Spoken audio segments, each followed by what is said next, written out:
Peace to the gods, peace God, peace reflection. I love myself, I love you, I love us. I'm God, everything's God. You God, I'm nature, you're nature, everything's nature. I'm energy, you're energy, everything's energy. Okay. Oh yeah, by the way, I go by Talib, God. My tribal name is Code. I got many names, many appellations, many titles. For the sake of this video, Talib it is. But I wanna express my feelings that I've felt the past few days. And I wanna put the camera kind of close to my face because I want to make sure I'm heard. There's a lot going on the outside.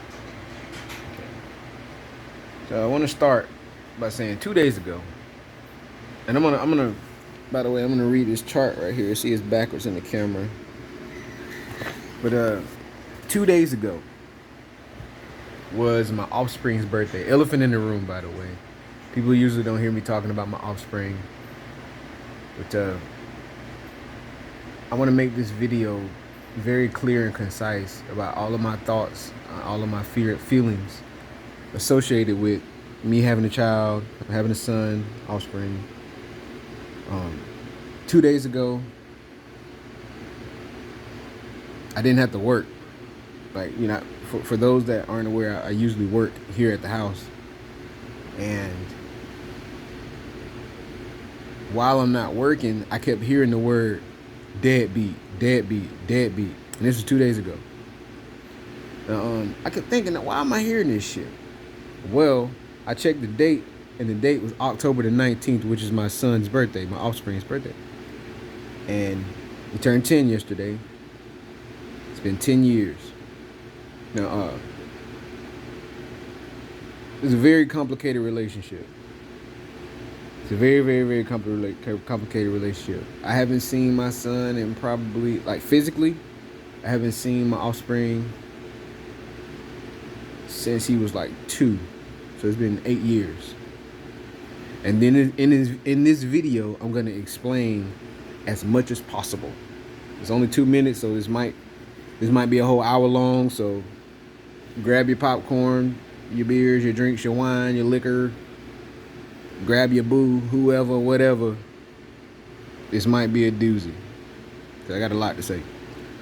So I want to start off by reading my Saturn in the 5th house. Now, Imani, Source Imani, one of my teammates here, she went through her Saturn in the 5th house placement. And to review, basically, she had a really messed up relationship with her child's father. And basically, her child's father stopped talking to her. Like, there's no room for co-parenting. There's no room for buddy. Hey, let's put shit in the past. Like, none of that. So, meeting Imani, for me personally, is very refreshing because I met someone who's actually female who can relate to my situation, who can relate to having this same placement in the chart.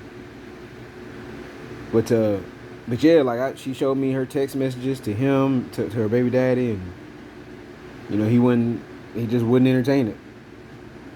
So she still gets to talk to her child through her child's grandmother.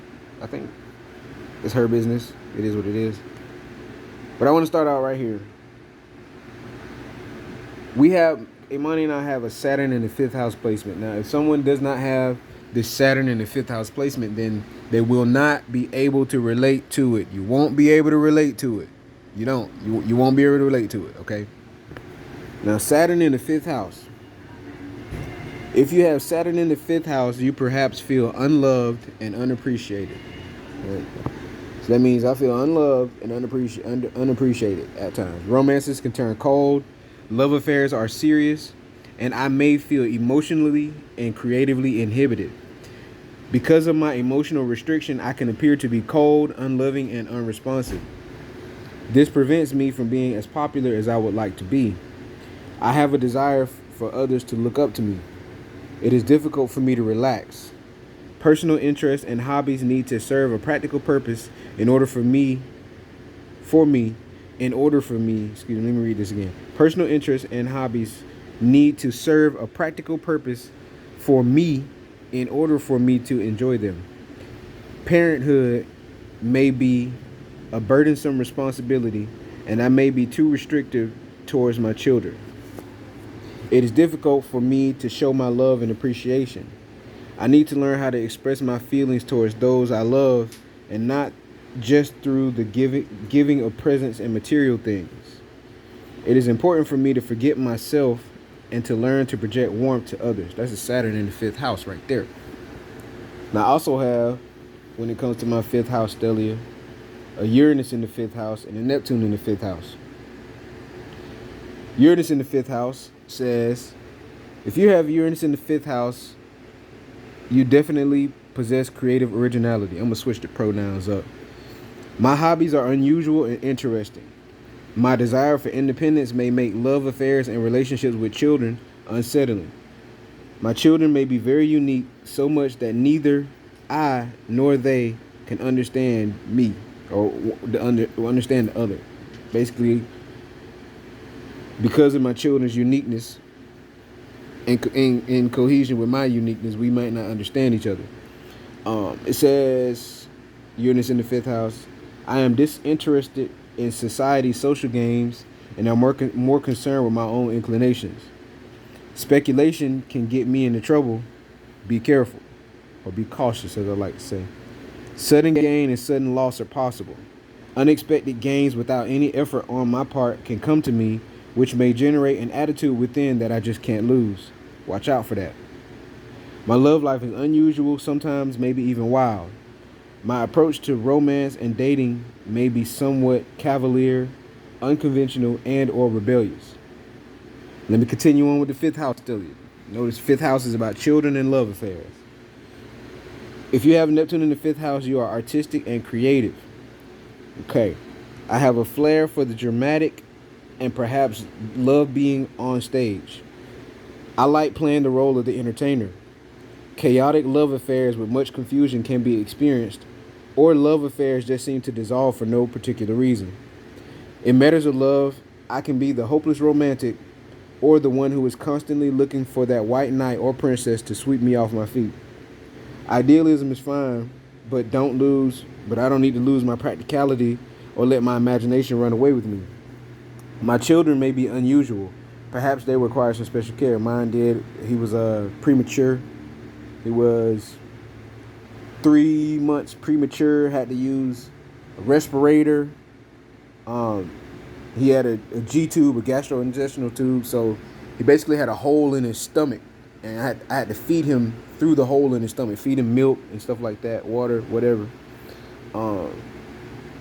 Great sacrifices can be made for children and love interests, but little may be gained in return.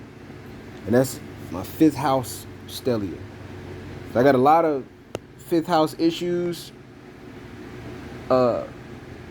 Didn't think it would be that big of a deal until I started experiencing life and realized that complication with children, it comes into it.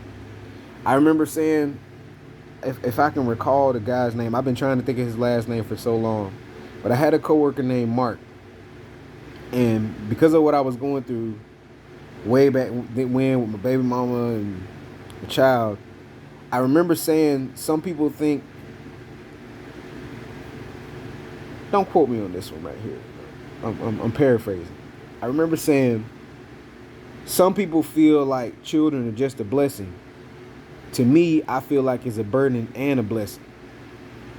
But more so for me, it's been more of a burden than a blessing. That's what I used to say. And I remember Mark, he kind of checked me on that. He was like, man, I don't know what you're going through, but you know, I just don't see myself agreeing with that because of this and because of that. And I'm just like, all right, well, I understand. You know, that's fine. You ain't go through what I went through, and nor have you been going through it. So I want to let me continue. I was raised without my dad in my life. Well, he was present, but he was a lot older. He's a lot older. My dad was 52 and a half. Matter of fact, My dad was almost 53. He would have been 53 the next month if I would have came out a few days later. Well, if I would have came out a month later. But my dad was 52 and a half. My mom was 32. So I got a lot of siblings that are older than me. A lot. And I'm the baby when it comes to my dad's side. But yeah, he had a lot of children. And I have his spirit. So of course I wanted to have a lot of children as well. He had 9. Mom had 3, my dad had 9. Now my dad had 8 children with one woman. He was married and had 8 children with one woman. And I'm the bastard. I'm actually the bastard child. For real. Like, if a motherfucker called me a bastard, I couldn't be offended because the word would be fitting. I'm a bastard child. So, yeah, like, growing up, I didn't really get this, like, longing feeling to be around my dad because it's like I always had some shit to keep my mind occupied. Like, whether it be a stepdad or a mom's boyfriend or mom's friend or video games or school or relatives, there was always something drawing my attention away, not necessarily away from him, but not pulling me towards him, especially considering he was so much older. And by the time, as far as I can remember, I've never seen my father in good health. Like, never. I could be wrong. Maybe when I was real small, maybe a toddler, teeny tiny, he might have had better health then. Because even in this moment, I'm trying to remember if I remember my dad not being in a wheelchair. That's what I'm trying to do right now. I'm trying to remember if there was ever a moment I put eyeballs on him and he wasn't in a wheelchair. I don't know. But not only did he have the wheelchair thing going on, he had survived 2 strokes and a heart attack. So there's a lot about him I didn't know. I had to find all of my information on my father from my mom and from my relatives and some of his friends. That was the only information I had of my dad. So yeah, he was older. Most of the time, he would be like around my mom. I do remember my mom saying, "I would never do anything to keep you away from your dad.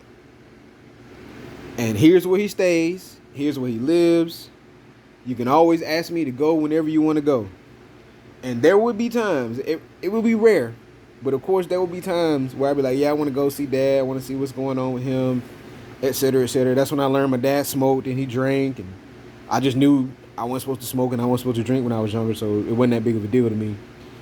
But yeah, I had a few select experiences, but there was like nothing going, let me go hang out with my dad, let me go talk to my dad. There was none of that. That energy literally didn't even fucking exist in me. Maybe it's because I didn't have that bond with him because when I was younger, I don't know. But I ain't had that shit. So like, yeah, as I got older, I remember my dad going to a nursing home at a certain point. Yeah, I remember my dad going to a nursing home at a certain point. And the nursing home he was at just so happened to be around the corner from where I was living at the time in high school. So at any point in time, I could have went over there and seen him in a nursing home. I was playing football at the time, had girlfriends. It was always something else. It was never go see him, you know, until it was too late. That's how it always worked. So like, I remember one day I had football practice. My mom called me. She said, hey son, dad's not doing too good. They don't know if he's gonna make it. He's losing a lot of blood. Like, as fast as they're putting the blood in him, he's losing it faster than they're putting the blood in him. And I was just like, okay, so I guess this is the time for me to finally go see him because I ain't seen him in a while. So I ended up I told my coaches, hey, I gotta go see my dad. My dad's in the hospital, not looking too good. We'll see what happens. And I was the one that never missed practice. Always went to practice. I'm one of those type people. I ain't missing out none of this shit. Oh, I got a headache. No, I'm still going to practice. Oh, I got this going on. I'm still going to practice. So I was very reliable and dependable when it came to being there for the team and shit. So like, I know they knew the coaches and stuff knew it had to be serious because I wasn't one that I'm usually not one of the ones that miss like that. Right. So yeah, I remember getting to the house. I was dating this girl Heather Trim at the time, and I remember getting to the house, and my mom was outside sweeping the carport, and I was like, "Hey, Mom, I'm here. Just got done with school, skipped practice. What room is he in so we can go see him?" And she was like, "He died." And I was like, "Oh, damn, okay. Well, what do I do now?" So now keep in mind, and at the time, I'm like like stoic towards it. Like, cool, Dad died. I already didn't have no super duper strong bond with him, so it didn't really affect me like that. So like, if I recall correctly, my mom actually did have her dad, and my girlfriend at the time, her dad was like her everything. Even though her mom was there, her dad was like her everything. So she's looking at me, expecting this, I guess, like heartfelt response and all this other stuff, and I'm just like, well, ain't no point in thinking about this all day. Let's just go to Stevie B's. So I remember we ended up going to Stevie B's and eating pizza that day. And I guess, I don't even know. I never asked. Maybe I did ask at a certain point, but I don't recall asking how Heather felt at the time. But I think she would tell me, and other people would tell me too, because, well, let me get to that part. But I don't recall her telling me how she felt. Man, I think I did say that. She said, yeah, I don't know. I think she said, I don't know what I would do if I didn't have my dad. I don't know what I would do. Because her dad was in the military. She was a military brat. And her dad ended up getting with her mom. She was Filipino. I think they met in the Philippines or something like that. So her mom really wasn't in her life too much. Like, she was there, but she wasn't in her life nowhere near as much as her dad. Her dad was doing everything. So like, her bond with him was way stronger, and he would always he would say stuff like, after my dad passed, he was like, yeah, I still look at you as my son and all this other stuff. German guy, of European descent. I just took it for what it was because he taught me a lot, and he played chess. He was real good at chess. But yeah, like I just never had that bond. And I remember the next day after he passed, I didn't go to school. I was crying the next day because I was like, I actually didn't even understand why I was crying. Like, the only thing that really hurt me at the time was like, I remember saying, I wish I would have knew what he knew. Like, maybe he would have been able to teach me this or teach me that. I just wish I would have knew that part. And of course, at the time, I didn't know. I'm my father's spirit anyway, so I'm just gonna learn it. Like, I'm just gonna fucking get it. But yeah, that shit bothered me then. And I remember like asking around. Like, I remember having to ask people about him. Ask family members, ask friends, stuff like that. I ended up working with people who knew my dad at my job and shit. So they'd have all kinds of funny ass stories. Cause my family's real big on drinking. My dad's side, heavy drinkers. So yeah. So when I remember getting to a point to where, like, when I wasn't drinking, and I went to a little family get together, they'd be like, "Are you sure you one of us?" Cause I wouldn't want nothing to drink. I wouldn't want nothing to drink. They were like, "You sure you sure you're tall for cause?" Yeah, man. They be making all kinds of jokes, but yeah, my family was real big into drinking. My dad's side of the family. But yeah, that's just to get some kind of foundation on how I started when it comes to my relationship with my father. So like, push come to shove, when I look at my life and I look at how I turned out, the shit didn't bother me too fucking much. It actually didn't bother me. I'm just like, man, I hear these stories about people who don't have their dad in their life and they just go downhill and they do this and they do that. I'm like, shit, nigga, I got my own house, went to college, own everything, own car, bought all my shit. I ain't lacking. So that shit don't bother me. It just is what it is. Like, I don't know how other people develop without having theirs, but it didn't give me no issues. Maybe it could have gave me relationship issues in some way, shape, or form. I don't know. Maybe it did, maybe it didn't. But yeah, I wasn't fucking tripping because it's like I just fucking knew what to do. Like, regardless of what was happening in my life, like just having my father's spirit alone made it to where my body just knew what the fuck to do, to make shit happen, to make ends meet, to get my career going. I just fucking knew, you know.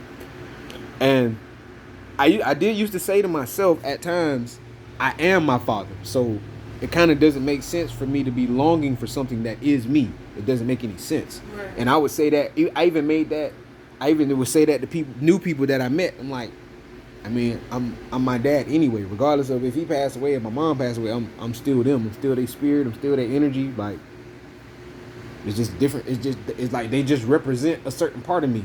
That's it. Like, so my emotional bond just hadn't been there. Plus I'm a Gemini. But the emotional bond, it just wasn't there. Like, I didn't hate him. I ain't had no ill will, no intent, no malicious intent, no nothing. It's just like, okay, cool, that was my dad. That's it. You know? He was the one that was telling me about eating healthier. Because he survived the 2 strokes and the heart attack.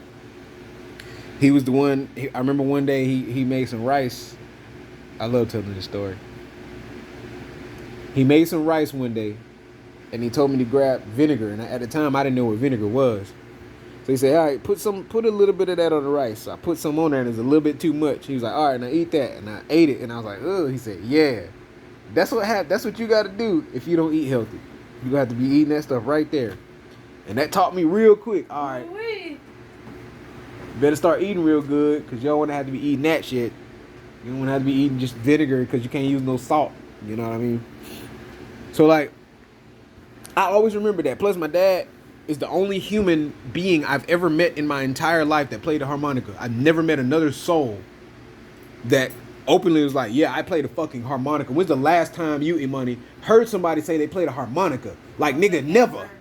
That's why I was like, motherfucking exclusive. This shit exclusive right here. I ain't never heard of somebody playing a harmonica. I remember trying to play that shit. It still had spit in it, and he was telling me to clean it with alcohol and all of that, man. I remember that shit. But yeah, that's part of my dad's story. So now I was telling the story. This is how I started it out. 2 days ago, when Francisco, let me walk. 2 days ago, when Francisco didn't show up, I kept hearing the word deadbeat, and I was like, why the fuck am I hearing this word today? Right? Why am I hearing this word? So, like, eventually, I start out, eventually I look at the date, and 2 days ago was my son's birthday. And all I kept hearing was deadbeat. And I was like, all right, well, I guess this is the time for me to make a video or something, but I just never did make the video. Right. Now I'm making it now. So, like, give me a second here. So, like, at the beginning of the video, I explained my 5th house stelly and all that other shit, and how it was great that you actually had the same placement, so you can relate to how annoying that shit is. It's actually pretty fucking annoying. Very annoying. So a person who doesn't understand this placement on the outside, they can't relate to it, so they don't know the complication that come with it. So now I'm gonna start telling my baby mama story. I told it. Actually, I haven't told it in this much detail. Well, I have now, about to. So, like, without a camera at least. Part of the reason why I wanted to start eating healthier was because at the time I found out that my baby mom was pregnant. I'm going to start the story off from, there was a point to where I didn't want to be with her anymore. Did not want to be with my baby mom. Did not want to be with Heather at all. So I went through a phase to where I was like trying to not communicate with her, not talk to her, just leave me alone, leave me be. I felt sorry for her at the time because though we were dating, her sister had wrecked her car. And that was her only form of transportation. And she worked at Toys R Us, which was really fucking far away from her house. It would have been a long walk. I don't know how she was gonna get a ride. Plus, I was the one giving the rides anyway. So I would go out of my way to give her rides to work and shit. Well, eventually that shit stopped. And somehow, some way, I ended up getting in an argument with my mom, and I ended up moving out. The argument started because my mom was real big on people speaking to her when they come in the house, which annoyed me because I'm like, you know, if somebody don't see you, mom, and you see them, you shouldn't wait for them to speak to you if they don't see you. That doesn't make any sense. Right? It doesn't make any sense. So that day, Heather had came in, and my mom was in the kitchen. I didn't even see my mom in the kitchen. So Heather just went in my room. I went in my room. My mom had an attitude talking about, wait, she can't speak? And I was like, I don't know if she saw you, Mom. I didn't even see you over there. So we got in a big ass fucking argument. Big ass argument about that. And I packed up all my shit and I fucking left. I was like, I live in my car if I have to own it. Fuck, I'm not finna deal with this disrespect. I'm not finna deal with it. It's bullshit. It's bullshit. And she in the wrong. She don't want to admit, mom was in the wrong. Didn't want to admit she was wrong. So whatever. So I moved my shit out. It ended up moving with my girlfriend at the time, with baby Baba Doll. So yeah, I stayed with her for a while. Sister wrecked the car. I'm giving her rides, all this other shit. And at a certain point, I ended up buying a house or getting a house. Well, by the time I got this house, I ain't want to be with her no more. At all. Cut off all the sex, cut off all the talk, all of that shit. So randomly, at times, I told you this part, she would be asking me to fuck. And I'd be like, no, I'm tired, I've been working all day, all this other shit, no. And her job was an easy ass job. She could just sit in the back room and put paper push, I'm good. She could paper push and do all this other shit. So yeah, one day, she decides, well, she asked me for sex again, and I was like, fuck it. This time, fuck it. I ended up drinking. I remember the night. I ended up drinking. She came over. We had sex. And as I said before, I remember the look on her face when I ejaculated inside of her. I found out after the fact, a month later, me, her, my best friend at the time, her sister-in-law, and her brother went to Panama City, Florida. We went to Panama City, Florida. And when we were there, Heather was complaining about her being tired. And she was like, I think I'm pregnant. And I was just like, I'm sitting there thinking that we done had sex one time in 3 months. You mean to tell me you just so happened to get pregnant that one time in 3 months? That's an interesting little coincidence. She had this app on her phone called My Days. And on that app, women can basically keep track of their cycle and keep track of the ovulation and all that other stuff. Well, she just so happened to message me when she was the most fertile. And she knew that. She knew that. So, I'm like, maybe you just tricking yourself and thinking you just pregnant. Blah, blah, blah. Because I'm thinking, what are the chances? I used to get to see her take the birth control every day at 5 o'clock. I remember the time. 5 o'clock, she would take her birth control. I just so happened to not see her take the birth control that day. And all of a sudden, she's pregnant. Interesting. Real interesting.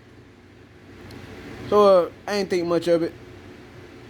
And as time went by, she was already a big girl, too. She was over 300 pounds. So, she was already big. So, I couldn't really tell if she was pregnant or not anyway. But eventually, her stomach started getting a little bit bigger. Not much. I really couldn't tell. I don't think anybody could because she was already big. And once we finally affirmed that she was pregnant, I was like, all right. Because I'm kind of disappointed. But I'm like, all right, well, at least let me try to make the best of it. So, number one, we need to start working out and get in better shape so she can be in better shape to have this baby. Because in the shape that she was, preeclampsia, shit like that. I already fucking knew that. You know where I'm going. I already fucking knew that. So I'm like, hey, we need to be eating healthier and working out and walking and doing all these things so that you can be in better shape to have this child. Oh man, this is gonna be good. Oh, this is gonna be good. So we would do a little bit of working out, try to eat better and stuff like that. And long story short, after she had the baby, I'm gonna skip around. After she had the baby, I found out that instead of trying to eat better, like I was trying to do, she'd be going to Hardee's every day for her lunch break. I ain't have a clue. I'm like, man, I don't know why she ain't losing weight, but I'm losing weight on that type shit. You're right. Why the fuck am I losing weight and she not losing weight? And then she tried to pull this whole, well, you don't work out all the time, and I'm like, bitch, I work out 5 days a week, and I got a full-time job. And I'm still working out 5 days a week. And I work out on weekends sometimes. So don't try to sit here and do that unaccountable shit. Because I do this. This is what I do. I'm an athlete. Nigga. So anyway.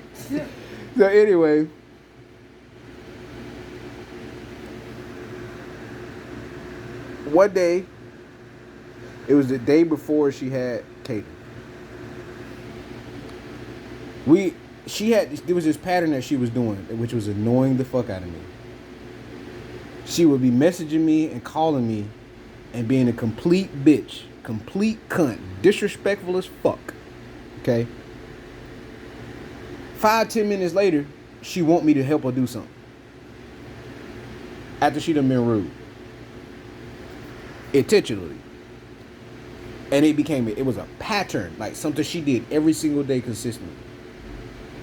So like I remember at a certain point, I started saving all the text messages. I remember on my phone, on my computer, I had 300 pages, not text, pages of our conversations, and I would read them. I left them on my computer, and sometimes I would read them, and they would just infuriate me, literally just straight up rage. I'd just be mad as fuck that she was being so difficult about what I seemed to be so simple. But that's what I was saying. We ended up winning this argument. It was a Wednesday. Damn, I remember that part. It was a Wednesday. And I had just got off work. I was on owl shift. Damn, all this shit coming to me now. I had just got off work. I was on owl shift. So I would have to get off work at 7. And then when she have an appointment, it'd be at 9. So I couldn't go to sleep or nothing. I had to, let's see, I would probably wake up maybe like 8 something p.m. Get ready, leave for work at like 9:30. Get to work all night. I would go home, maybe rest for like an hour or two. And then, actually not even 2, maybe an hour 30 minutes. And then I'd have to go to this appointment and take her to see the doctor and shit. Well, this one day, she didn't eat anything, which I think was a part of it. But she didn't eat anything. And we ended up going to the doctor, and they checked her systolic and diastolic for blood pressure. And the nurse hit this look. She was just like, wide-eyed. So the nurse immediately gets the doctor, and the doctor's like, yeah, we might have to do an emergency C-section. And I was like, what? She said, yeah, the doctor goes, yeah, she has severe preeclampsia. And it's a very strong chance that when she delivers this baby, she's going to die. Oh, wow. First time on camera, baby. Yeah, it's a good chance that if she delivers this baby, she's going to die. Yeah. Are you hearing me? Okay. So, we end up going to the hospital. And where I'm from in Warner Robins, that hospital is known for the word I want to use is malpractice. Basically, it's a shitty hospital, so to speak. Even though it got upgraded and renovated, it doesn't have a good reputation.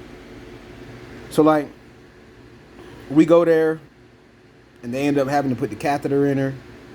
And keep in mind, now, I'm still mad as fuck at her the whole time because she's still rude. She's still being rude.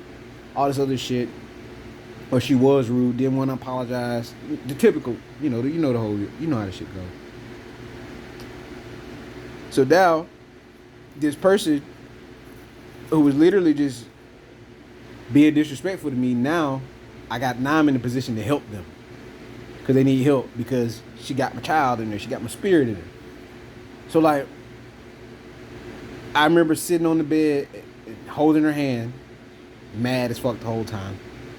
Holding her hand, they got to put the catheter in her. You know, they ain't no numbing or no shit like that. They just, that shit going in your urethra, that's it. Ain't nothing you can do about it. So they put the catheter in her and they doing all these tests and shit. And at the time, and she was like afraid of needles. Didn't like needles and shit. But once she got pregnant, because she didn't take care of her health, she ended up getting stuck a lot. Like, a lot. To the point to where one day she was like, I don't even give a fuck about needles. I done got so many shots now, I don't even care anymore.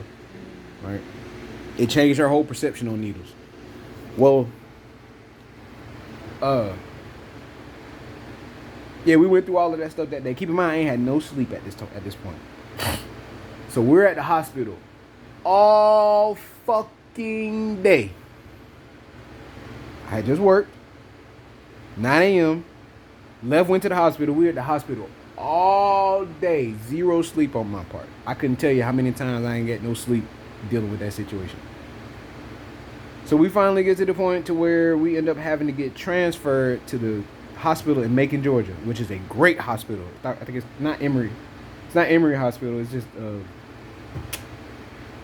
it's a certain. Macon got two really good hospitals. Macon, Georgia has two really good hospitals. One's Emory and one's the other one. It might have been Emory. I could be mistaken. Either way, we end up going to that hospital, and they got her in there, and they're like, well, you know, we're not going to deliver the baby yet, so we'll have to keep you updated. And eventually, I was able to leave and go home because we didn't know if the baby was going to be delivered that day or the next day. Right. So I go home, and at this point, I'm exhausted. Of course, I'm exhausted because I've been riding around. Went to work. Went to the nurse first to get the checkup. Then went to the hospital. Went to one hospital. Then went to another hospital in Macon. And then I went home. I turned my phone down silent. I turned all that shit off. I was just like, I just need some sleep.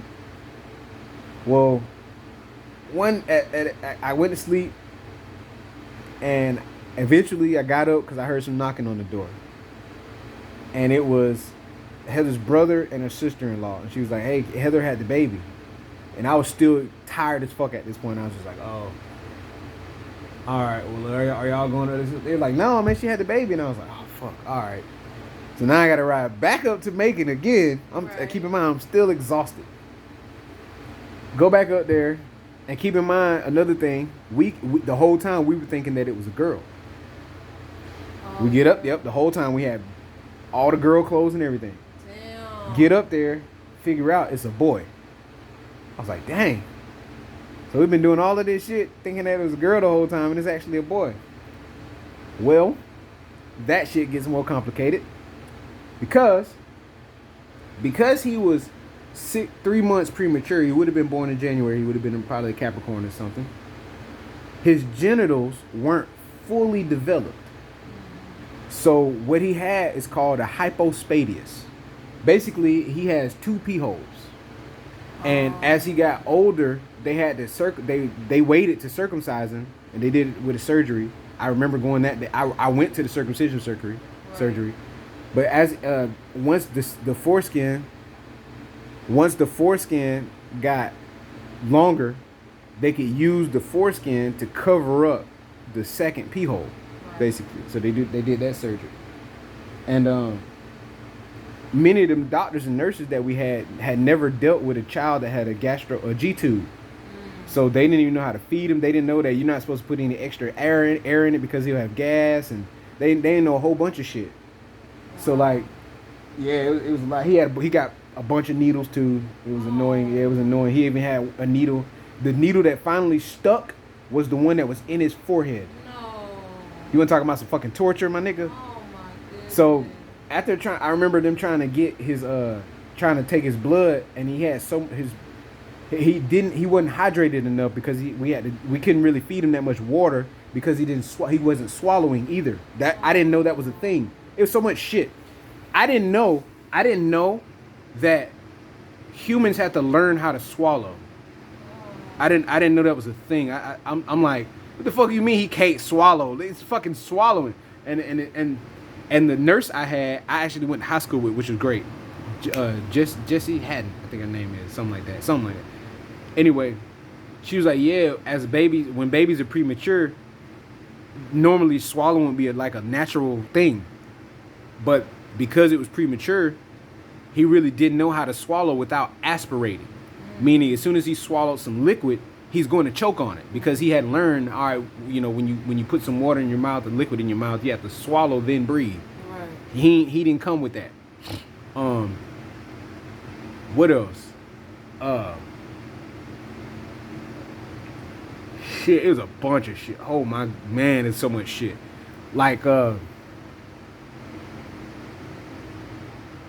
what else? I used to have to go up there to Macon to see him. Every once in a while, I wouldn't go every day because I'd be fucking exhausted. I'd be tired as fuck from work.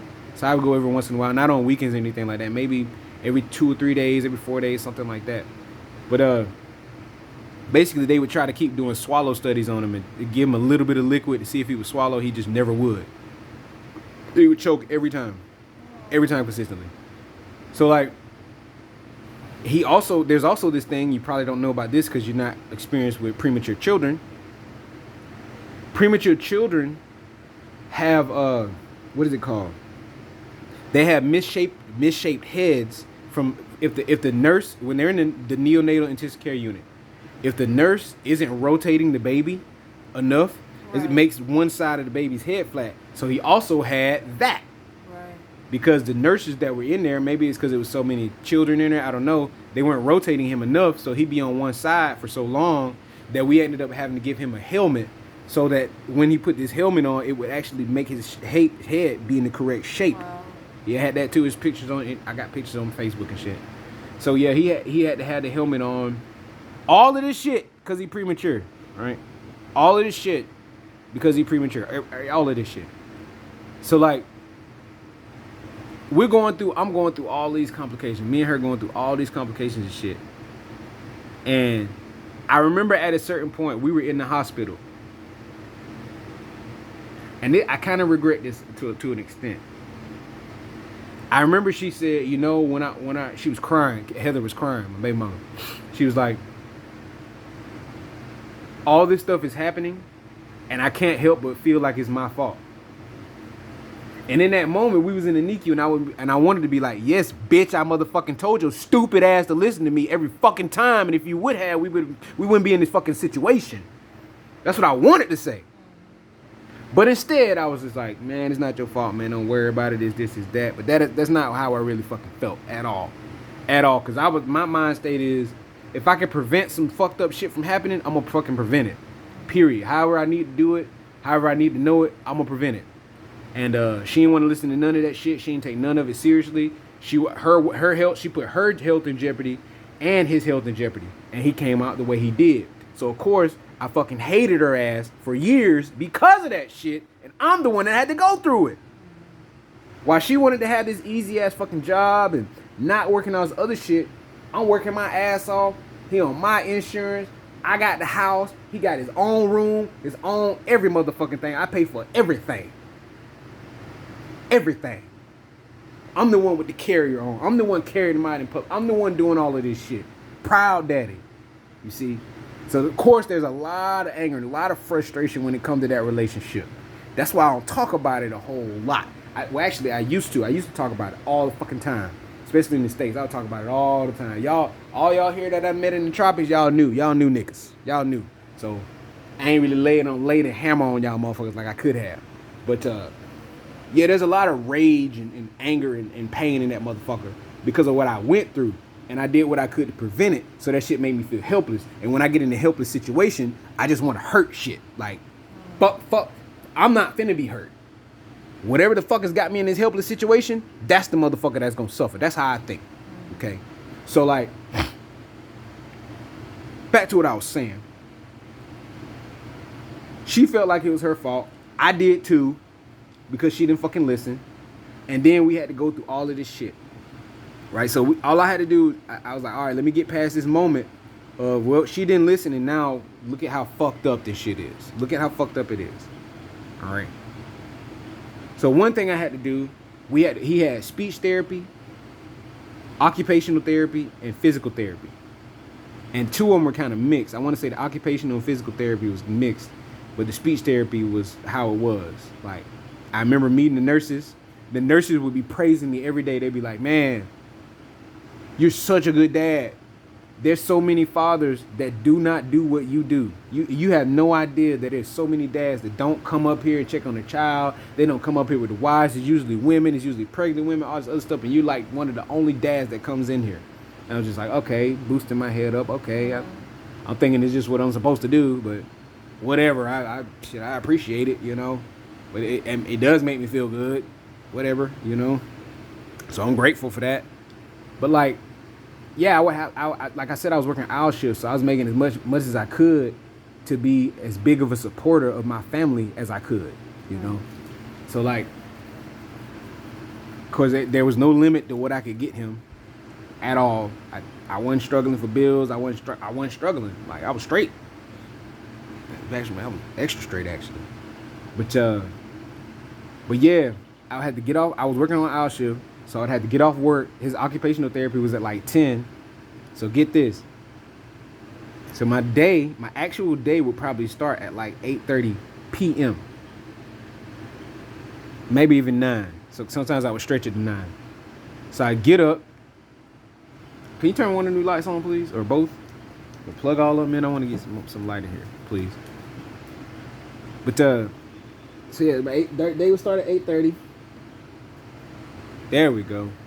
That one too. So I would leave and go to work. That's perfect. I would leave and go to work. Work for 8 hours / 9 hours, however you want to do it. Keep in mind it's like a 30-minute ride. 10, I say about 20-minute ride. Getting there to the job.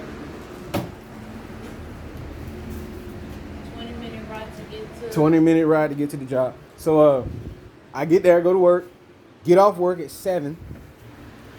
And then at 7, I'd have to go all the way to Macon. For occupational therapy. It's like 30 to 45 minutes away to get there.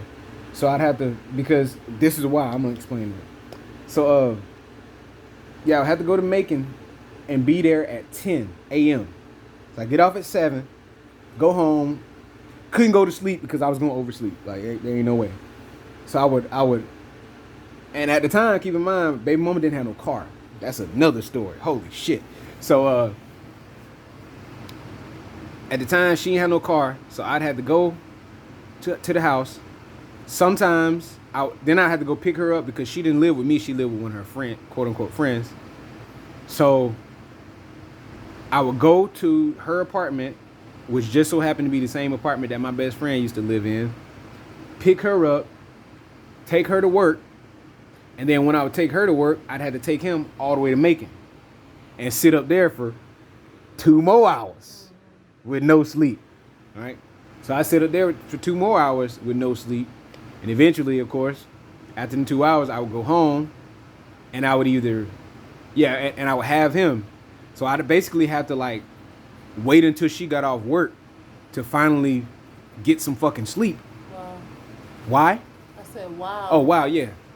Peace, God. So, yeah, I would have to wait. I would have to wait for her. Like I said, I would have to wait for work to go to sleep. Every once in a while, I was able to get me a little nap in, and maybe I'd be able to get him to go to sleep too, because I figured he wouldn't be tired because, you know, it's just the afternoon. But he was a baby, so he slept. You know, he slept a little bit. But yeah, I'd have to wait for her to get off work. As soon as she got off work, then I could go pick her up from work, take them home, and I could finally go home and get me about 4 hours of sleep, and then rinse and repeat. Oh, wow. Every day. That's exhausting. Wait a second. There's more. So on the weekends, because he was premature, On weekends, I would get him. Or sometimes it'd be Friday. Like let's say we had a holiday, I'm like, no, I'm finna get him on this holiday. Fuck that shit. I'm getting my son Friday or Thursday or whenever the fuck it is. We got 3-day weekend, 4-day weekend. I'm getting him. So and I remember my cousin be like, man, you sure you don't just need a break, cuz, and this and that? And I'm like, fuck that. I'm finna get my son. Period. That's it. I don't give a fuck how many. I don't give a fuck if it's a holiday or not. I'm getting him. So like, even though I have him on the weekends, because he was so premature, I would have to feed him through his tube every 3 hours. So even when I had him overnight, I had to get up every 3 hours to feed him. So he'd be sleeping sometimes, and I had to open his tube up while he sleep, give him the milk, and then go back in there to go to sleep. So I had an alarm set every 3 hours. So I was only getting like 3 hours of sleep for probably his whole fucking 6 months to a whole year being old. That's all I was getting. You know, that's all I was getting. 3 hours, maybe 3 hours of sleep, maybe 4. So like, there was a time I got so many fucking stories. There was a time where there was twice where his button came out and there's a balloon. You gotta use this thing to put the device in his stomach, because keep in mind there's a fucking hole in his stomach. There's a hole in his body. So you have to put this balloon in and inflate the balloon so to stay in there and not pull out. Well, 2 times that shit popped out. Both times it was when he was sleeping. So like, the first time it happened, I was unprepared, and I had this friend I was with named Yasmin, and Yasmin had to watch him while I went to baby mama house to get this other balloon that she just so happened to have. And I'm like, hey, look, I had a problem. I remember going over there going, hey, I got a problem. His balloon came out of his thing, and I need the thing to pump it up. I had it out of his stomach, and I need the thing to pump it up. All she had was an attitude. She didn't give a fuck that I'm trying to hurry up and go back to the house and put this thing back in his stomach. All she has is attitude. So she just sitting there looking at me like a stupid dumbass bitch the whole fucking time. And I'm like, yo, can we get some speed on this thing? Because he got a hole in his stomach and I'm trying to plug this hole up. Trauma. So like, that shit happened. I ended up going back. Yeah, that shit happened. Ended up going back, putting it back in his stomach, and everything was cool then. There was another time it happened when Yasmin wasn't there, and I just so happened to have the thing to inflate his tube. There was a time where I told Kaj and them about this. There was a time where one time his tube either came out. As he got older, as he got older, basically they gave us a device to where I didn't have to wake up. We didn't have to wake up every 3 hours to feed him. So it was like you know how they had the IV machines? Yeah. It was like one of those, and all we had to do was just leave it up there, and it would every so often it would just feed him. Mm-hmm. So when he slept, I could just plug that in, and he was cool if I could get him to sleep. You know, he had all this energy and shit. But yeah, one time it came out during that, and I had to put it in. But there was another time, and I told them about it, to where I was sleeping on the couch, and I remember in my dream I heard some crying. I remember dreaming about the crying. Didn't think much of it.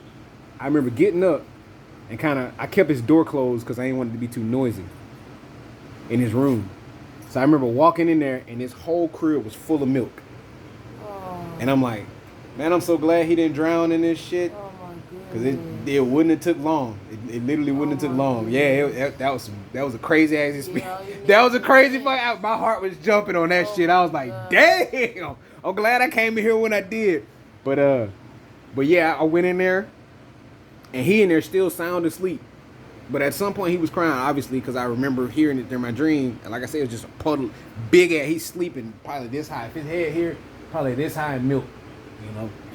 And of course he couldn't really lift his head up as much. You know how that shit was a scary ass fucking moment. So like, I remember him being up that day, and I'm sitting there talking to him like regular, like, yeah, man, you know, your tube came out, you over here sleeping and shit. Yeah. And I ended up going to wash his clothes, and I remember washing all his clothes and shit, and he's still up there, highly attentive, you know. I'm just like, okay, he seemed to be in good spirits, you know. He could have fucking drowned in his milk, but he seemed to be in good spirits, okay. I wash all his clothes, it's the AM, and I put all his clothes back. I kind of give him a little bath real quick, put all his clothes on him. I figure he might be cold or something. I ended up switching the clothes, putting the bed clothes on, and he hit one of these right here. This shit warmed my heart. I put the bed clothes on him, and it's the AM. As soon as I get done putting the bed clothes on him, he's kind of like standing up in the crib. We just said, whoop, laid right back down like it wasn't shit. I said, damn, okay, he already know what time it is. Good, because I sure don't feel like staying up with your ass today. Oh. Sure don't. But yeah, as soon as I put them clothes on, he laid right back down. That made me happy right there. But, let me hit this shit. So, yeah.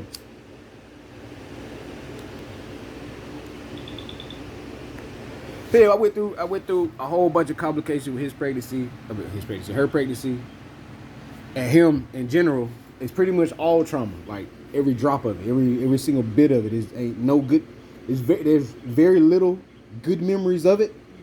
And the one thing that would make me feel better is I would say, as he gets older, I know this is gonna be easier because he'll be walking, he'll be talking, we can communicate more, all this other stuff. So I know it's gonna be way easier. I'm just like. It's just like enduring this young part, because this really the hardest part of having a child is when they're younger. After they get older, it's way easier because we can talk. That's what make it easier, you see. But anyway, what else bothered me? Yeah, it's just a stressful ass situation from start to finish. Notice you haven't heard me say many good stories about it, because that's what I went through the whole time. On top of that, I went through that phase to where baby mama was lazy as fuck and actually wanted me to, like, I guess you could say, treat her like a princess, so to speak. Like, she didn't want to work, she didn't want to go to school, she didn't want to do shit. She had a car. Let me tell that part of the story. She had a coworker, a boss, specifically, who was going to move to Alaska. Well, because they were going to move to Alaska, they were trying to sell as much stuff as possible. And one of those things they were going to sell is their Jeep/SUV. And I'm thinking, man, this is great. Because now it's two of us. You got the mom and the dad. I already got a car. She ain't got no car. We're going to wait till this tax return hit. And boom, we finna buy this car. Right. Which is what we did. So $6,000. We ended up buying this car, perfectly working. Only thing I think it needed at the time was new tires. That's it. Just new tires. So, like, I'm happy as fuck at this point because now I'm not the only means of transportation. So when he's got appointments and stuff like that, she can actually go take him to the appointments and make it, and I don't have to do it. The issue was the work schedule, because when I'd be off work, she'd be going to work, and we really needed kind of like a babysitter. Probably my mom, somebody close. I kind of wanted to be my mom, but my mom kind of didn't want to do it, kind of, sort of, because he required a lot of care. But yeah, she finally got that second vehicle, which was a huge weight lifted off my shoulders. Huge weight. So, one day, we're in Macon, Georgia. And we had just came back from occupational and speech therapy. And as we're going down the interstate, there's this big ass line of police cars. And baby mama goes, man, I sure hope they don't pull us over because I do not have registration and insurance for this car. Oh, shit. Oh, no, why did she say that? Woo-woo. Oh, my God. I don't know if I've heard this part. Now, it's a lot of the story I ain't told y'all. So, I'm in this car thinking and saying, yo, what the fuck is wrong with you? Like, we done had this car for about 3-4 months. Registration is a one-time fee. Insurance is a one-time thing. And I know you got plenty enough money to pay that shit. Plenty enough. You made $800 a month. $800 a month, you got plenty enough. You ain't got to worry about all these bills and expenses, none of that shit. You made $800 a month. On top of me making, I think, $2,400 a month. Something like that. Actually, at the time, I might have been making like $1,200 a month. So, I'm sitting there fussing at her a little bit because she ain't paid this registration and insurance, which she could have been did a long ass time ago. And of course, whoop, whoop, whoop, whoop, whoop. So now, I got my child, premature child who needs special care, in the car.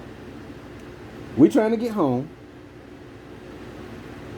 She ain't got no insurance registration. They pull us over there like, well, you're gonna have to pull over in this certain place. Perfect timing, because I ended up having to call around. Right, it's perfect timing when this happened. I ended up having to call around. I'm like, man, who the fuck do I know lives in Macon who can give us a ride home?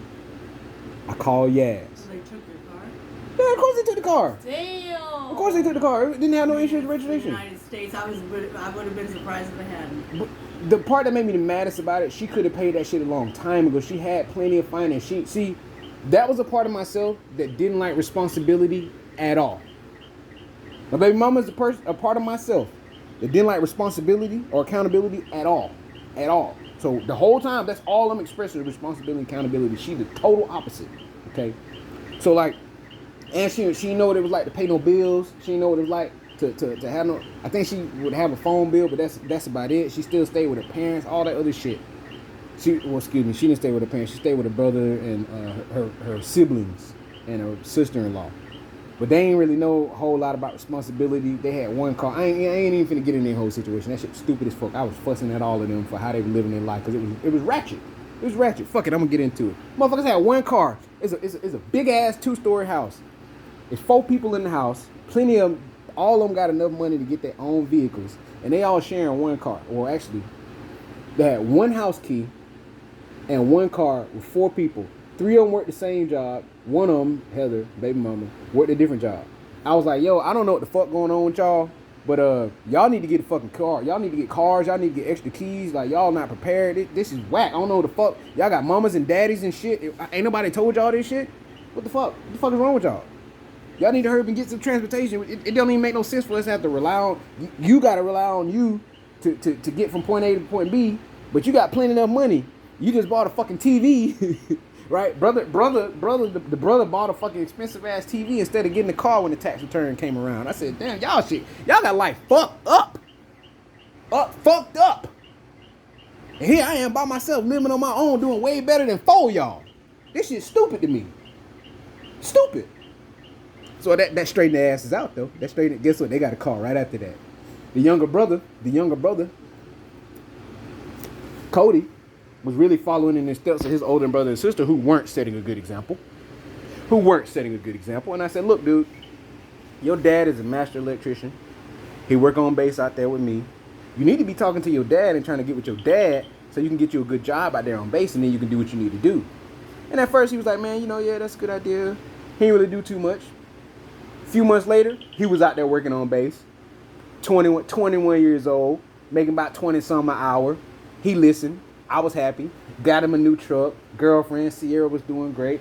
He listened. It made me feel good that out of all the siblings, he was the one that listened the most. But that's neither here nor there. Now, I want to progress forward in the story. So, I want to get to this point. I went to high school with this dude named Maurice Jacobs. Maurice, as I was telling him my story about being with baby mama and stuff, and telling him how I felt and how everything was going, he said, dude, you should have known better when you looked at her family. Y'all hear me? Yeah. He said, you should have known better when you looked at her family, how she was. Most of her family drug addicts. Her own words. Dad was a drug addict, walking the streets in Macon, Georgia. Mom been to rehab twice. That means it didn't work the first time. Mom been to rehab. Sister do whatever she do. Don't know about the older brother and the younger brother. Her younger sister. She had an older sister who was on drugs too. That's man. They whole family is interesting. But yeah, basically she be trying to make herself look like the goody two shoes, and she wasn't. Her character went on point. But that's how she basically tried to use everybody else as a mirror for her own faults. They this and they that. This shit was annoying. Anyway. So yeah, I remember Maurice saying, yeah, but if you would have looked at her family, you probably would have made a better decision. But I had already looked at her family. The way she got pregnant is what it was. Meaning the day that she called me, telling me she wanted to fuck, and she was ovulating and all that shit. When she intentionally called me that day, that's what started that. But But yeah, you know, I just kind of looked at it like, man, you know, he right. You know, if I would have looked at the context, I probably would have made a better decision. I kind of wanted to get to know my baby mama more because I had went to elementary school with her and middle school and high school with her. So I had already known of her. I didn't know her, but I had already known of her, you know. But yeah, that's neither here nor there either. A whole lot of facts, whole lot of stuff. You trying to end up getting the car back? That's what I bet to get. Thank you, I'm grateful. So back to the car story. You know, I'm on my Gemini shit. So yeah, we called Yaz. Yaz ends up giving us a ride. And keep in mind, Heather got an issue with Yaz just because Yaz took us back to the house, and I'm sitting there like, all right, but we need to get this car out of the pound. You're sleepy. What time did you go to sleep last night? Like 1. Too late. What'd you do today? Crocheted and just hanging out. Oh, man. I went downtown. It's real early. Okay. So the next days are going by, and I'm telling Heather, I'm like, hey, the longer this car is in the pound, the more expensive it gets. I have plenty enough money to get it out of the pound. I got plenty enough. We can just go get it out of the pound and do whatever. She said, I don't need your help. I don't need this. I don't need that. Blah, blah, fucking blah, blah, blah, stupid ass shit. And I'm like, well, you know, we need 2 forms of transportation because we got a child. You know, you got your form of transportation and I got mine. So it's a whole lot easier on both of us if we both have this transportation. So we need to get this car out of the pound. I even told my mom about it. My mom was like, hey. Wouldn't anybody want to get their car out? I would have been like, yeah, like, let's go. of course, especially somebody else is offering. Like, Yeah, yes, let's thank go. you, I'm thankful. Seriously. Yeah. Like, no? Yeah. So I remember telling my mom about it. I'm like, Mom, look, this is the situation. Told her everything I told y'all. I'm like, look, we need to get this car out of the pound so she can get her car out. I mean, we paid fucking $6,000 for it. Right. Might want to get that shit out of the pound quick. Right. Like, quick. You know? She didn't see it. She didn't give a fuck. All right, well, here comes the problems again. So after that big weight had been lifted off my shoulders from getting this car, the weight came right on back. Yeah. Because she left the car in there. Never got it back. It was a perfectly working car. Nothing wrong with it. No internal issues. No nothing. Perfect. Just super blessing. Fucking stupid bitch. Stupid. She fucking stupid. Why couldn't you have gone down there by yourself and done it because it was in her name or? Voila. What the fuck is wrong with her? You tell me. So, push come to shove, she didn't get the car out of the pound. It stayed in there. And I wound up being back at square one again, doing the same old shit. Do you have to prove that it has insurance and registration to get it out, though? Correct. Okay, so she just didn't do that. She didn't give a fuck. I'm telling you, she did not give a fuck. She didn't care. She didn't care at all. I knew how important it was. She didn't give a fuck. She didn't give a fuck. She wasn't looking at the fact, hey, you got 2 parents here. You got 2 parents. We got 2 different jobs. We work at 2 different hours. She didn't care. She didn't care at all. At all. But she cared enough to quit her job. She cared enough to quit her job, make $800 a month, so that she can basically put herself in a better position to get WIC and food stamps, and because he was a micro preemie, she ended up getting like $700 a month. I don't know if you was aware of that. Anytime there's a child that's a micro preemie, the government gives Social Security benefits. And she was getting that. So she didn't give a fuck about working because she didn't have to.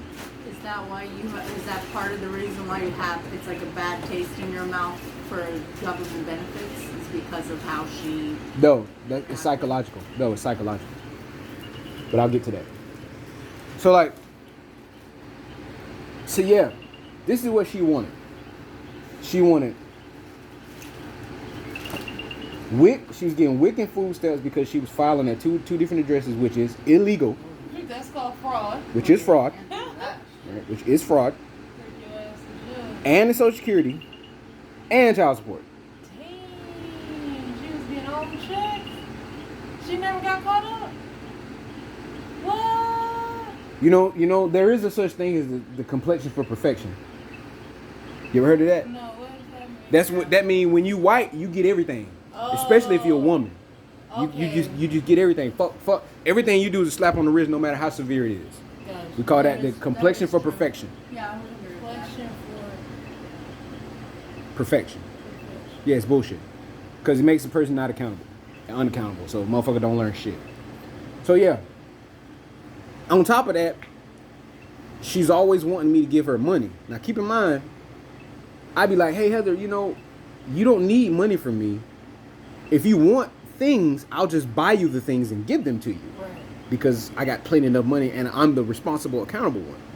She's like, no, you need to be giving me this much money and all this other shit. I'm like, bro, I'm not finna give you no money. You're not accountable anyway. She's not accountable anyway. She's not gonna do the right thing with it anyway. Fuck no. Fuck no, I don't trust that shit at all. He need formula, cool. I'll go get the formula. Because you can't breastfeed. You got tired of breastfeeding. She got tired of trying to breastfeed. Excuse me, pumping milk. She got tired of it. She didn't do it that long. It don't feel good pumping, but nonetheless. Well, what the fuck else was she gonna do then? Yes, sir. Damn. What else could she have done? Yes. Just to be a regular ass mother. Right. Anybody else? I got a pumping machine and it was fine for me. I didn't complain. Shit. I mean, That I motherfucker did wasn't doing it. shit. Yeah, that shit hurt. Like, I did it because it was necessary and I wanted my baby to eat. But I'd rather just put him on. So let me get this straight, Danny Money. You got a child, all right? Let's use some sympathy here. You got a child who's premature because you didn't give a fuck about your health. Okay, you didn't care. So on top of you not giving a fuck about your health, it directly affected the child, and now you don't care about the child's health. So not only do you not give a fuck about the child's health, you're not gonna breastfeed the child either. Holy shit!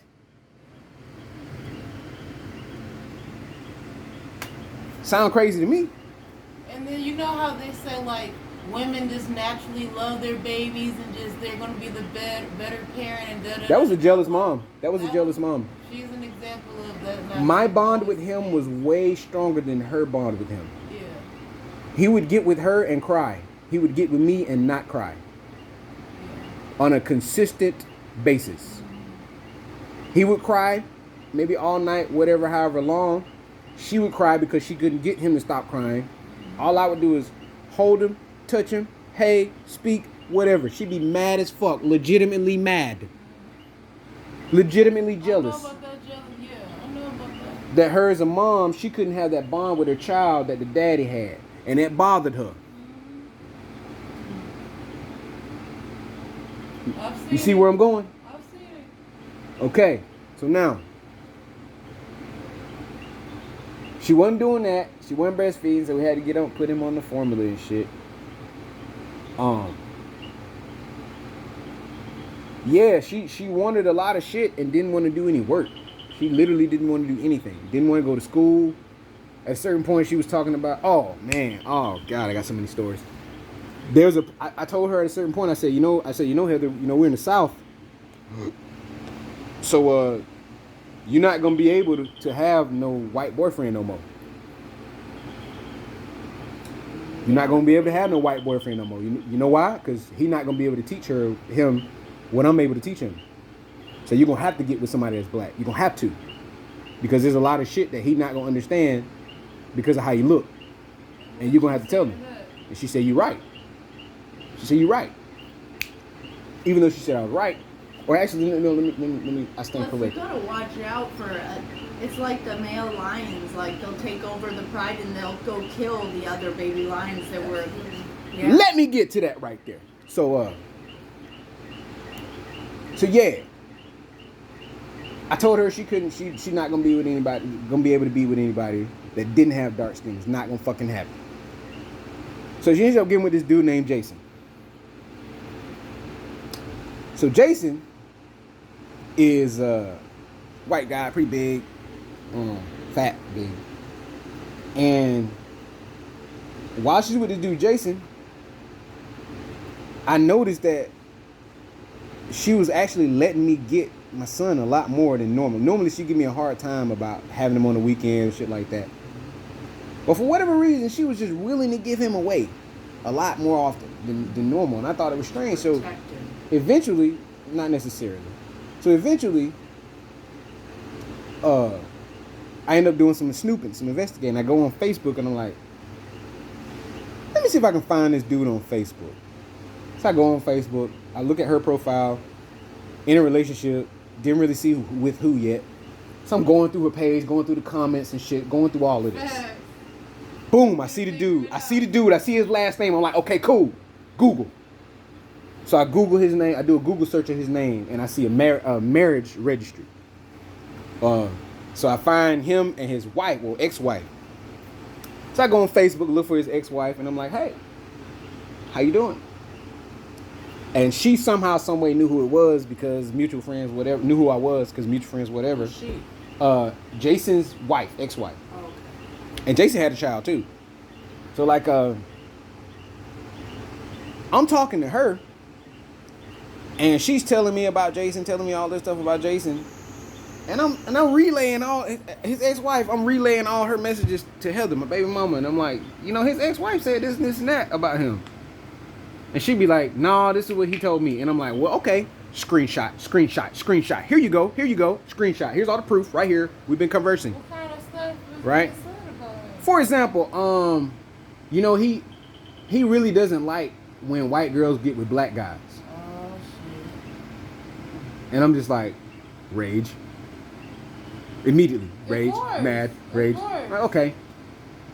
So now I'm fucking down there shaking. I'm shaking thinking about this shit, right? I'm shaking. I'm just like, now if anything happened to him, I'm destroying this dude and going on the news immediately, Of course. right? So like, she say that.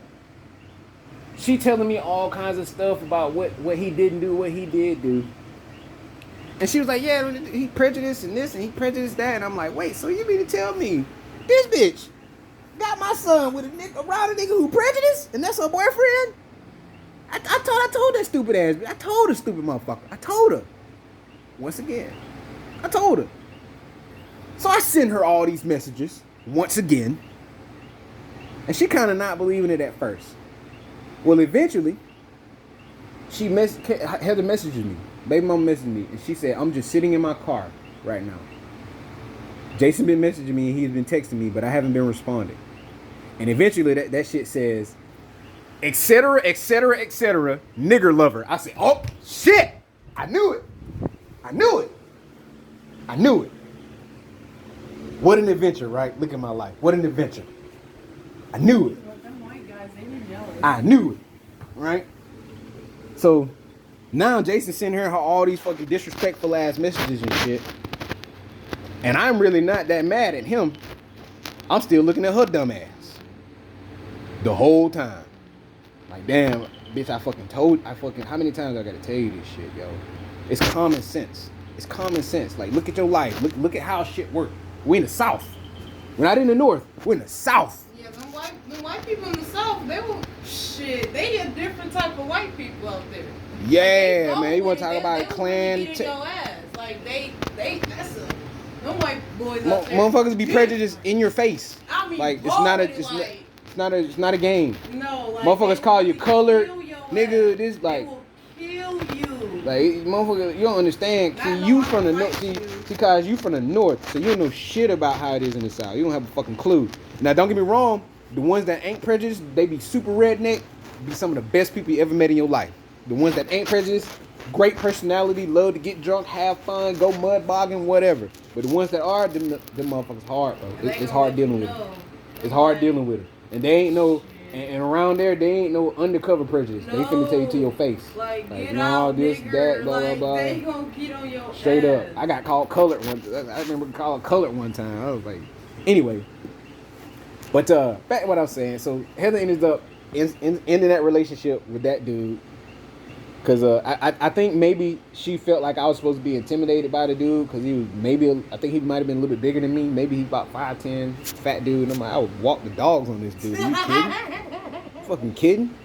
I bounced that man so fucking quick. I don't know where you... I don't know what planet you come from, bro. Like, the fuck? I don't know what planet you come from. You must ain't hurt. Okay. So, like, yeah, walk the dogs on his ass. Put the paw... What little Scrappy said, put the paws on him. Put Put the pause on it. You kidding? You talking about you involving a child this time? It's a whole different energy now. Yes, serious. You gonna see all kinds of power up and shit, fucking shit. I have the power. You kidding me, man? I was like, hello, I don't know what you trying to do. This intimidation shit show ain't gonna work. He ain't as tough as whatever you trying to market him to be. Plus, I got relatives and cousins and family, and motherfuckers would be like, cuz, are you sure? You sure you don't want me to come down there, cuz? That's how I work in my. You sure you don't want me to handle that for you? Yeah, man, I'm good. How if somebody would have a little altercation, your whole family would. I'm telling you, I got a big ass family, mom. Not letting anybody come in, not letting anybody see from the street. Yeah, oh my God. I'm the little guy in my family. For the record, I'm the little one, the little strong one. I'm the little one. Right. So when they come around, they real serious about getting some business handled. In my family and my friends, if a dude end up putting his hands on the woman usually won't tell us. Yeah, because he gonna damn near die. Yeah, they usually don't tell us, even if it's a friend of the family. They ain't finna tell us, oh, I went through this with this guy, blah blah blah, and he did this. They usually don't tell us, cause they know what time it is, you know. So anywho, yeah, she ended up getting with that dude.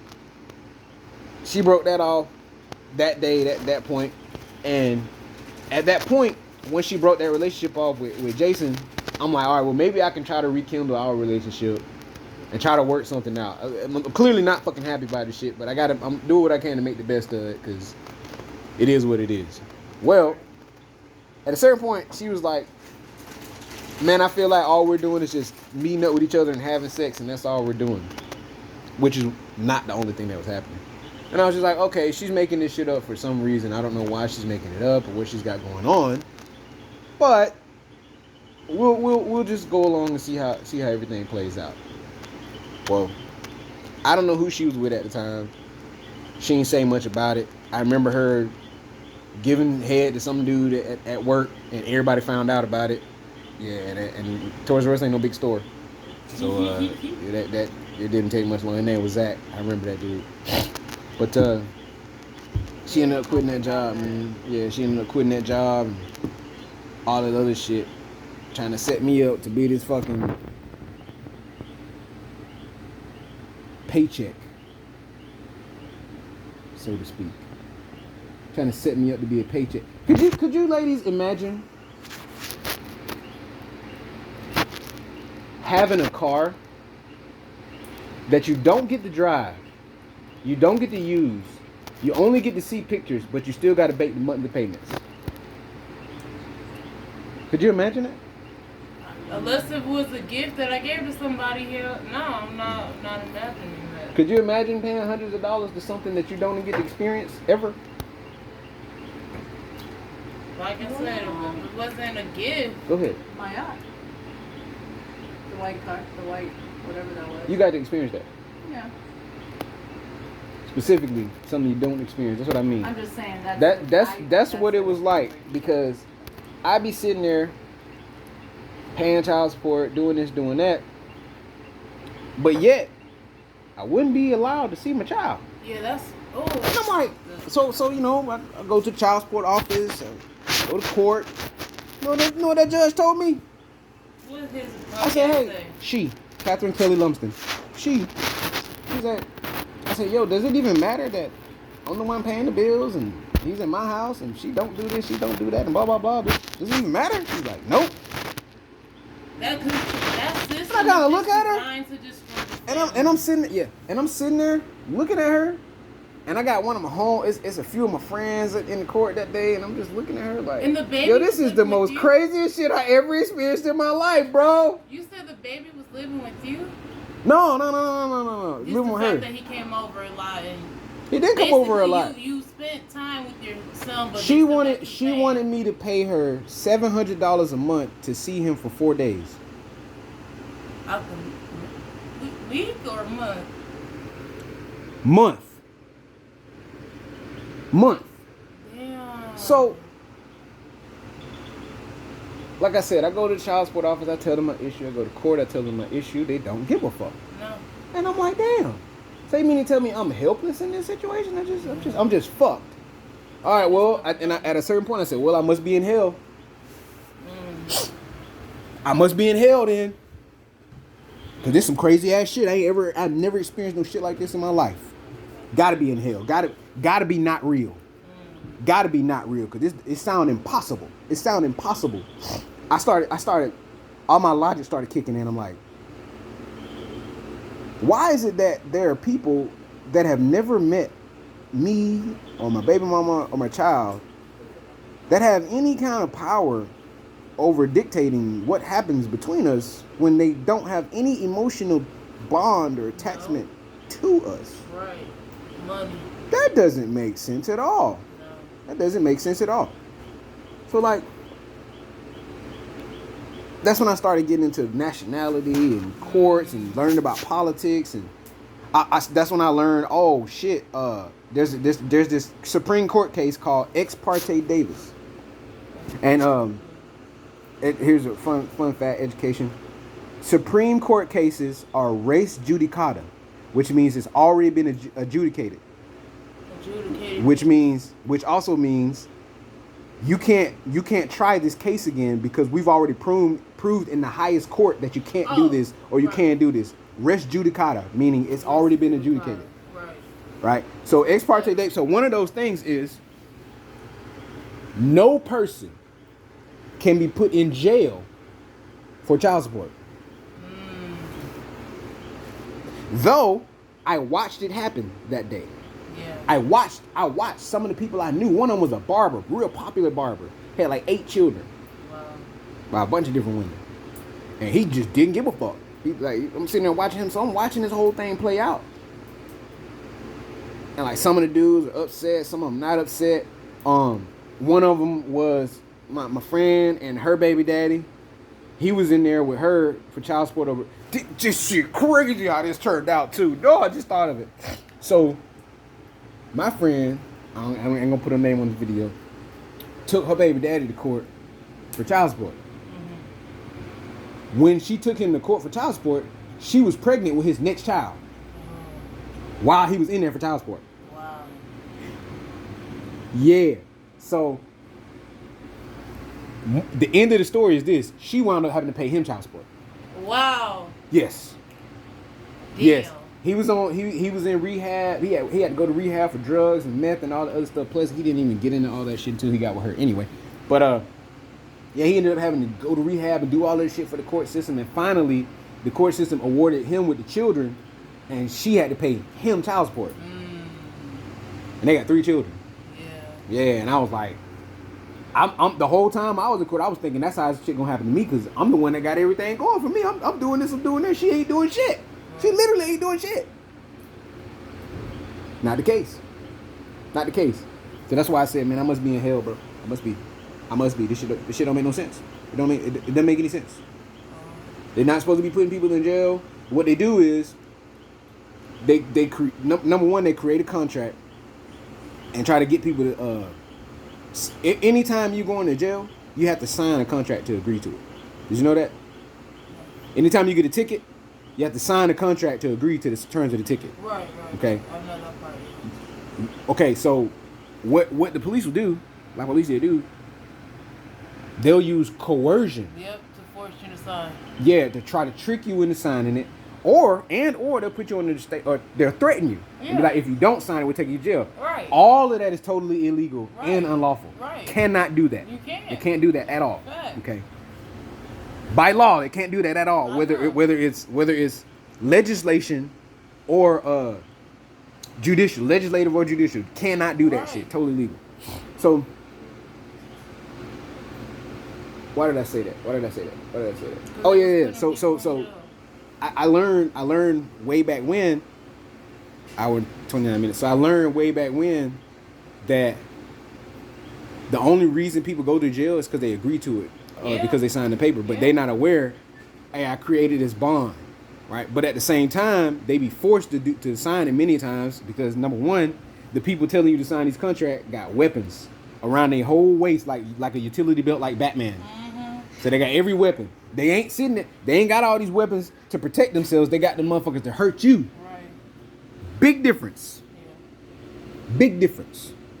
You see? So they got on this whole utility belt like Batman to hurt people, which puts people in a state of duress anyway. And as soon as they say, if you don't do this, do that, I'm gonna put you in cup, blah, blah, blah. All that is threats. All of it illegal. All of it unlawful. And you're supposed to be able to sue them. You're supposed to be able to sue them if they do that. But yeah. You're supposed to be able to sue them if they do that. Anyway. Absolutely. So I got it. So going through all what I went through, as crazy as it was, it made me start learning more about the law in general. So I learned I had Black's Law Dictionary, 3rd edition, 4th edition. Matter of fact, I had Black's Law 1st through 8th edition.